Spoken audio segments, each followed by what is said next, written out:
Assalamualaikum warahmatullahi wabarakatuh. Nama saya Muhammad Syahili bin Sukar dan hari ini saya dan rakan-rakan saya akan membentangkan tajuk mengenai etisme dan kesan kepada masyarakat.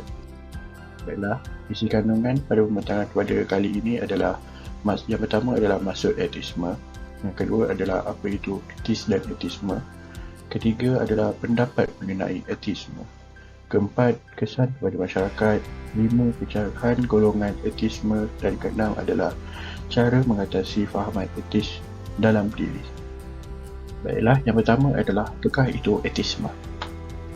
Yang pertama adalah etisme menurut Oxford Dictionary adalah ketidakpercayaan atau kurang kepercayaan tentang kewujudan Tuhan atau Tuhan-Tuhan. Secara etimologinya, perkataan etis berasal daripada perkataan Greek iaitu etios. A bermaksud tanpa dan theos bermaksud Tuhan-Tuhan. Secara ringkas dan umumnya, etisme bermakna fahaman atau kepercayaan yang langsung tidak mengakui kewujudan Tuhan. Etisme juga adalah satu fahaman yang menolak akan kewujudan Tuhan dan alam gaib kerana bagi mereka, alam gaib juga termasuk dalam dunia tabi'i. Ini kerana penganut etisme lebih cenderung kepada penggunaan akal dan sains mata-mata. Dan dalam bahasa Arab pula, etisme adalah al-ilhad. Ilhad dari segi istilahnya adalah sebuah mazhab falsafah yang menafikan kewujudan Tuhan iaitu Allah sebagai pencipta alam semesta ini. Bagi poin yang terakhir ini adalah lebih kepada definisi etisme daripada segi sudut pandang Islam. Lain seterusnya adalah pendapat mengenai etisme. Antara hujah daripada penganut etisme itu sendiri adalah yang pertama, kewujudan Tuhan tidak memenuhi kriteria sesuatu kejadian. Mereka memberikan kenyataan tersebut kerana mereka mendakwa walaupun dunia sekarang penuh dengan teknologi yang canggih, Tuhan masih tidak dapat ditemui dan tiada bukti bahawa Tuhan itu wujud. Yang kedua adalah masalah kesejahteraan di bumi. Mereka juga mempersoalkan kenapa Tuhan tidak memberikan kehidupan yang selesa dan baik kepada manusia walaupun sifat Tuhan itu sendiri yang baik dan mulia. Yang kedua adalah pandangan menurut Islam. Pandangan menurut Islam mengenai etisme adalah penganut etisme adalah golongan manusia yang hanya mempercayai semua ilmu hanya mampu diperoleh melalui panca indera dan percaya bahawa alam kosmos bersifat kekal dan abadi. Di sini, menurut pandangan Islam, penganut etisme tidak mempercayai bahawa adanya hari keadilan iaitu hari kiamat. Melalui pandangan Barat pula, etisme perspektif Barat lebih cenderung kepada ketidakpercayaan kepada Tuhan dan menafikan kehadiran Tuhan dalam perkara seperti sains dan naturalisasi alam. Teori Barat hanya bergantung kepada akal dan sains yang menyebabkan ramainya penganut-penganut etisme daripada Barat. Assalamualaikum dan apa kabar semua? Nama saya Muhammad Nazir bin Nazir dan hari ini saya akan membincangkan mengenai punca-punca berlakunya etisme. Punca berlakunya etisme ada 4. Yang pertama ialah pemahaman atau penghayatan agama yang lemah. Yang kedua, persekitaran yang mempengaruhi pemikiran, kepribadian dan cara hidup. Yang ketiga, pemikiran skeptikal tanpa perisai iman. Dan yang terakhir sekali, pengaruh golongan intelektual. Isi yang pertama ialah pemahaman atau penghayatan agama yang lemah. Seseorang individu tidak mengamalkan agama sebagai satu cara hidup. Mereka tidak mengamalkan ajaran agama dan sebaliknya memilih untuk hidup berdasarkan fikiran sendiri tanpa pegangan agama. Mereka juga menjalani kehidupan sebagai penganut suatu agama, meskipun tidak mengikuti ajaran agama tersebut hanya kerana mereka dilahirkan dalam keluarga yang beragama dan mewarisi agama yang menjadi pegangan keluarganya. Seterusnya, poin kedua iaitu persekitaran yang mempengaruhi pemikiran, kepribadian dan cara hidup. Seseorang individu membesar dalam persekitaran yang bertentangan dengan prinsip bai'ah solehah iaitu kebaratan, hedonistik, materialistik dan sebagainya. Mereka juga menerima maklumat dan pengaruh yang luas daripada anasir-anasir negatif seperti pengaruh dari media elektronik, media cetak, alam cyber dan sebagainya. Seterusnya, poin ketiga iaitu pemikiran skeptikal tanpa perisai iman. Seseorang individu mencari kebenaran Tuhan dan agama dengan bersandarkan akal fikiran dan tidak menerima perkara yang bertentangan dengan akal fikiran. Mereka membuat perbandingan agama dan beberapa aliran pemikiran tanpa merujuk kepada kitab atau buku agama. Mereka hanya mempersetujui aliran pemikiran yang sesuai dengan jiwa ataupun yang dapat memenuhi kehendak atau kepentingannya. Poin yang terakhir sekali, pengaruh golongan intelektual. Golongan intelektual seperti Ludwig Feuerbach mencadangkan bahawa idea mengenai Tuhan hanyalah sangkaan manusia mengenai dunia yang tidak terbatas, dan Emil Durkheim pula menganggap agama hanya sesuatu rekaan manusia semata-mata dan tiada apa yang gaib dan luar biasa mengenai agama. Beliau bagaimanapun mempercayai kewujudan agama, namun beliau tidak mempersetujui realiti agama yang wujud selari dengan penganut agama percayai. Ini adalah contoh tokoh intelektual yang mempelopori etisme. Yang pertama ialah Ludwig Andreas von Feuerbach. Ludwig Feuerbach dilahirkan pada 28 Julai 1804 dan meninggal dunia pada 13 September 1872. Beliau merupakan seorang ahli antropologi Jerman dan seorang ahli falsafah. Seterusnya ialah Emil Durkheim. David Emil Durkheim dilahirkan pada 15 April 1858 dan meninggal dunia pada 15 November 1917. Beliau merupakan seorang ahli sosiologi Prancis. Okey, dan seterusnya kita akan masuk kepada pecahan golongan etisme. Seterusnya kita akan masuk mengenai pecahan golongan etisme. Golongan etisme dipecahkan kepada 7 golongan. Golongan pertama ialah accommodationist, golongan yang kedua ialah agnostics, golongan ketiga humanist, golongan keempat religious atheists, golongan kelima free thinkers, golongan keenam unaffiliated, dan golongan yang terakhir sekali ialah antitheist. Golongan etisme yang pertama ialah golongan accommodationist. Golongan accommodationist adalah golongan etis yang menekankan hubungan persamaan antara orang yang beragama dengan orang yang tidak beragama. Golongan yang kedua ialah golongan agnostics. Golongan agnostics adalah golongan etis yang sering mempersoalkan kewujudan dan kekuasaan Tuhan, dan mereka sering menganggap kewujudan Tuhan itu tidak diketahui. Golongan yang ketiga ialah golongan humanis. Golongan humanis adalah golongan etis yang memfokuskan untuk hidup dengan mengamalkan amalan yang baik di dunia. Maksudnya, golongan yang keempat ialah golongan religion etis. Golongan religion etis adalah golongan etis yang menyimpan identiti agama mereka tanpa menyembah mana-mana Tuhan termasuk Tuhan agama sendiri. Kebiasaannya, penganut religion etis adalah dari penganut agama Buddha, Hindu, Unitarian, dan Jainisme. Seterusnya, golongan yang kelima ialah golongan free thinkers.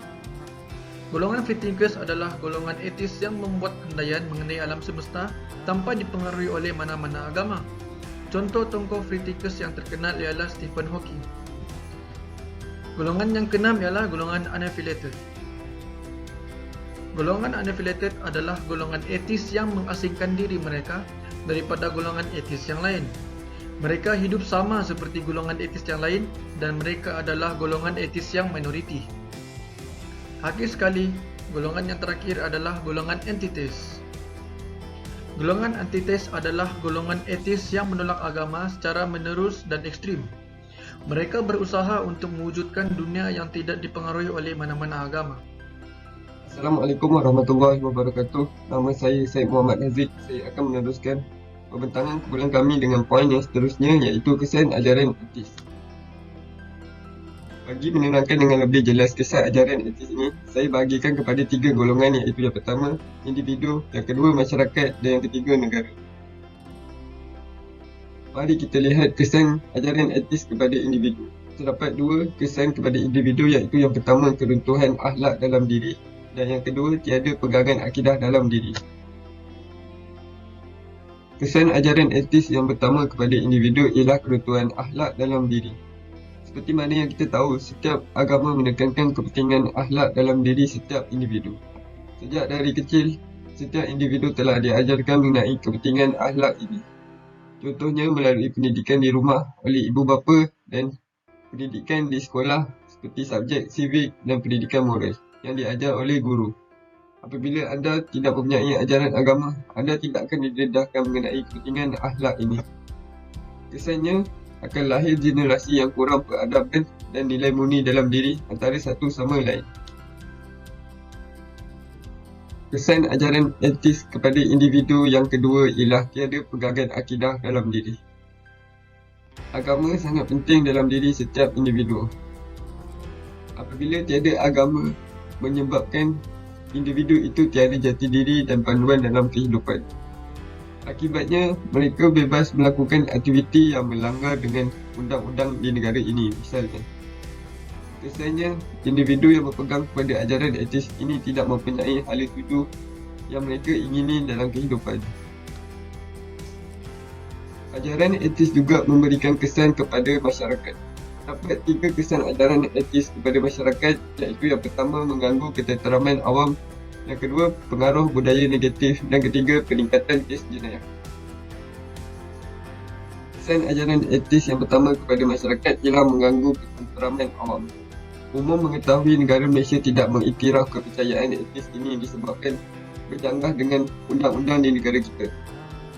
Namun, golongan etis ini masih memperjuangkan hak mereka kerana bagi mereka, ajaran mereka adalah sah.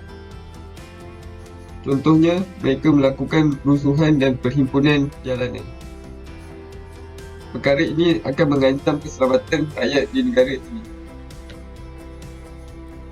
Gambar 1 menunjukkan perhimpunan penunjuk perasaan di luar negara yang melibatkan beratusan orang dan telah merosakkan banyak harta benda awam.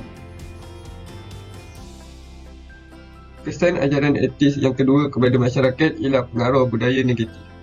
Penganut etis bebas melakukan apa yang mereka ingini tanpa mengira perbuatan itu betul atau salah. Hal ini akan mewujudkan pengaruh budaya asing dalam kalangan masyarakat. Contohnya, aktiviti pergaulan bebas, aktiviti hubungan sosial dan aktiviti pesta liar. Aktiviti ini bukanlah budaya masyarakat di negara ini dan haruslah segera dibendung sebelum semakin berleluasa. Gambar 2 menunjukkan contoh gerakan etis yang telah berada di dalam negara ini. Kesan ajaran etis yang ketiga kepada masyarakat ialah peningkatan kes jenayah. Individu yang berpegang kepada ajaran etis tidak mempunyai panduan dalam kehidupan. Misalnya, agama Islam menekankan kepada penganutnya mengenai dosa dan pahala, namun tidak bagi ajaran etis. Akibatnya, wujudnya kes jenayah seperti bunuh diri akibat tekanan perasaan dan kes merogol juga turut meningkat. Ajaran etis juga memberikan kesan kepada negara. Terdapat 2 kesan ajaran etis kepada negara, iaitu yang pertama mencemari prinsip rukun negara dan yang kedua menggugat keharmonian negara. Kesan ajaran etis yang pertama kepada negara ialah mencemari prinsip rukun negara. Gambar 3 menunjukkan 5 prinsip rukun negara. Prinsip yang pertama ialah kepercayaan kepada Tuhan. Di sini sahaja kita boleh lihat bahawa ajaran etis sangatlah bertambah dengan prinsip rukun negara yang telah terbina sejak tahun 1970 lagi. Kesan yang kedua ajaran etis kepada negara ialah menggugat keharmonian negara. Keharmonian rakyat berbilang kaum dan agama di negara ini akan tergugat. Ajaran etis tidak sama seperti agama lain di negara ini seperti agama Islam, Buddha dan Hindu yang mempercayai wujudnya Tuhan. Hal ini akan menyebabkan wujudnya salah faham dan menyebabkan perbalahan antara satu agama dan satu agama yang lain. Assalamualaikum warahmatullahi wabarakatuh. Saya Azizul Hakim bin Hazmi Elias Azmi dan saya akan meneruskan lagi membentangkan isi yang seterusnya, iaitu cara atasi fahaman etism. Yang pertama ialah memahami rukun negara pertama. Rukun negara yang pertama adalah percaya kepada Tuhan.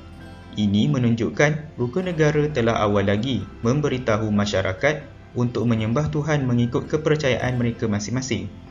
Kehidupan berlandaskan agama akan memberi impak kepada penganutnya supaya kehidupan lebih teratur dan seimbang serta tidak terjerumus ke arah yang menyimpang hukum alam. Kepercayaan kepada Tuhan akan dapat menjaga tingkah laku individu di mana jua mereka berada kerana mereka tahu mereka diawasi oleh kuasa tertentu yang berkuasa melakukan apa sahaja kepada mereka. Isi yang kedua ialah hujahan bersama golongan etis. Kita sebagai umat Islam perlu bijak dalam menyampaikan dakwah. Ketika berhadapan dengan golongan etis ini, kefahaman dan pegangan mereka perlu diberikan hujahan secara bililmiah dan perlu elakkan daripada memberi ugutan, sindiran dan kekerasan yang sememangnya bukan ajaran Rasulullah SAW ketika menyampaikan dakwah. Kita harus mencontohi Imam Abu Hanifah berdebat dengan para etis yang tidak mempercayai kewujudan Tuhan. Kisah Imam Abu Hanifah dan golongan etis. Beliau telah memberikan satu analogi dalam perdebatannya. Beliau berkata, "Bagaimanakah pendapat kamu sekiranya ada sebuah kapal yang berlayar di tengah lautan? Kapal itu padat dengan para penumpang dan barang-barang mereka. Kapal itu berlayar berhari-hari lamanya menuju ke pelabuhan, beserta angin yang kencang dan ombak yang bergelora. Akhirnya, mereka berjaya sampai ke pelabuhan dengan selamat. Tetapi, apabila diperiksa kapal itu, tidak mempunyai seorang nakhoda.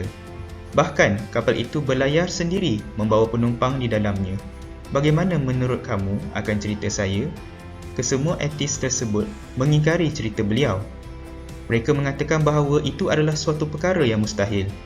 Imam Abu Hanifah membenarkan pengakuan mereka seraya menjawab, "Sedangkan kapal yang tidak mempunyai apa-apa ini sudah mustahil berlayar sendiri, bagaimanakah dengan alam semesta yang sebegini luas? Adakah mungkin kesemua ini tiada pencipta dan pengaturnya?" Mereka semua terdiam dan tunduk patuh atas hujah Imam Abu Hanifah. Lalu mereka semua memeluk agama Islam sesudahnya. Ini menunjukkan bahawa jika kita berhujah secara berilmiah dengan golongan etis ini, mereka akan tersedar bahawa kehidupan beragama adalah penting untuk seluruh umat manusia. Baiklah, isi yang seterusnya, isi yang ketiga ialah bengkel dakwah untuk pendakwah. Bengkel dakwah ini adalah khusus untuk mengajar pendakwah cara menghadapi golongan etis.